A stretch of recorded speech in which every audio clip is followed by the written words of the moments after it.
Well, we are back from College Station, Texas, and so are the Fighting Irish, fresh off a 23-13 win over Texas A&M. Hey, everyone, Pete Byrne along with Tyler James of Inside ND Sports. Tyler, all things considered, can't really complain a whole lot about a road win over a ranked SEC opponent. We just heard from Marcus Freeman today, and it's pretty clear, despite knowing that there is work to do, he knows they got a good win this weekend. Yeah, I think there's plenty to be satisfied about. I think if you saw the emotions before and after the game from him, he obviously felt that this was a big game and wanted to make sure his players felt that way as well. But, yeah, there's certainly things to clean up and work on, which is a good thing after a big win like that. I think that you're not complacent. I think it might be harder if you go in and blow out Texas A&M and think you're big shots, but there's plenty of things to fix. But, yeah, I think the sort of momentum that this win can create, I think is something that they should probably try to tap into, but also figuring out those things that they can sharpen and obviously a lot of young players stepping up and being able to build on that moving forward. Yeah, and we did talk to him about some of the things that he thinks they need to clean up. One of the areas that he pointed out first and foremost is, he said pre-snap penalties need to be cleaned up, and it's something we can do right away. I mean, from your experience, what are some of the easy ways to make that happen? You can't just say don't do it, right? Right, yeah. I think you just got to create those situations again and make sure that they're following through on what they're supposed to be doing and understanding why those situations happen. Why are you flinching in this moment?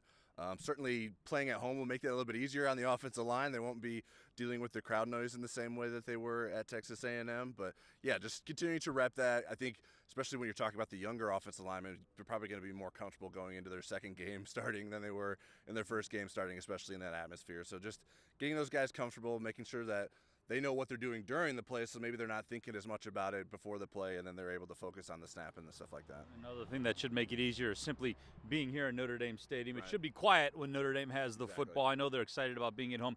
Let's talk a little bit more about that offensive line play. We were all very curious to see what the three new starters would do.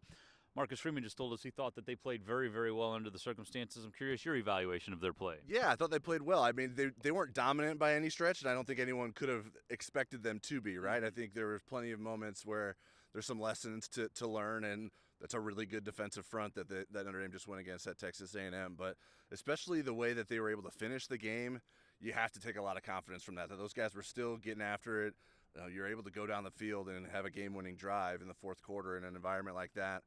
I think says a lot about this offensive line. I think they look very physically conditioned and didn't seem to be rough for wear at any point in the game.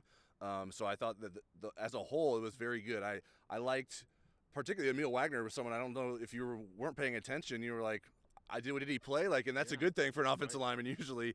So I think that was very good to have that confidence of what's on the right-hand side. And then there were ups and downs for Anthony Knapp and Sam Pendleton on the left side, but I think there's enough good moments there that they can build confidence off of, especially considering who they were going against. Yeah, I mean, young linemen tend to get better with experience. They get more comfortable. They can start focusing on dominating versus just like going unnoticed. And then secondly, you got to take into the fact that they're playing against a bunch of pros on the other side of the ball, essentially. Yeah, and absolutely. And even today, Marcus Freeman talked about a specific third down where a free rusher came through and got a hit on Riley Leonard. And they're like, actually, the offensive line and the quarterback did what they were supposed to do. They were making a line call based on what they had seen off of Texas A&M film, and Texas A&M did something that they didn't expect.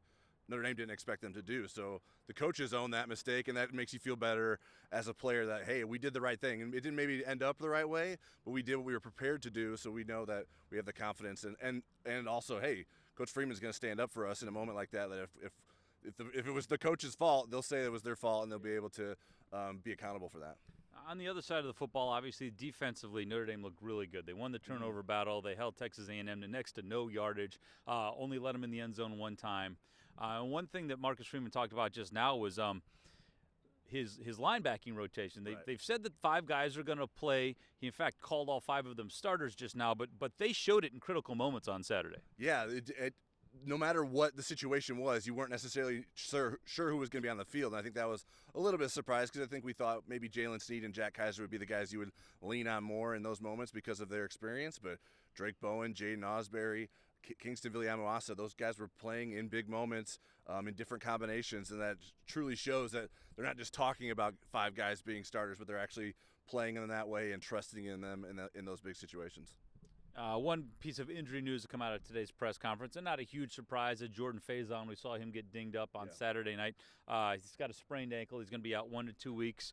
So what does the wide receiver rotation look like now in his absence? Yeah, I think first pretty good news, I would say. Correct. With the way Jordan Faison went down when he was getting tackled, I was like, oh man, it looks like he could have got hurt pretty bad there. But to be only out a couple weeks, that's good news. But yeah, without Jordan Faison, Chris Mitchell, the transfer from FIU, will step into the starting lineup. KK Smith will be expected to play some more, another sophomore who Marcus Freeman described as someone who was sort of knocking on the door, hoping to get an opportunity for that. And then Micah Gilbert, a freshman who we saw in the spring do some nice things, will also get some more opportunities as well. So there's good depth there. That's the biggest difference between last season's wide receiver group and this group, is that there's a lot more depth, and then Notre Dame will be able to show that. And especially in a game like this, you would think of those guys are going to be able to play because it's not necessarily going to be close throughout. The Irish finally get a home game. They're going to have Northern Illinois on Saturday, and obviously an opponent of that caliber, not necessarily one that's going to bring the most excitement from a fan perspective, but I do think the fans should be excited about bringing back a win over a top 20 team. And then I think Marcus Freeman kind of made a ploy to his fan base today that said, hey, we played in a hard environment. It's up to you guys to help make this tough on the other guys. Yeah, I think you'd have to be pretty excited if you're a Notre Dame fan right now. I think there was probably two sides going into the A&M game, right? People that are confident because they're Notre Dame fans, they want to see Notre Dame win, but then there's also fans that maybe are holding their breath going into a game like that. They're like, we've seen this before.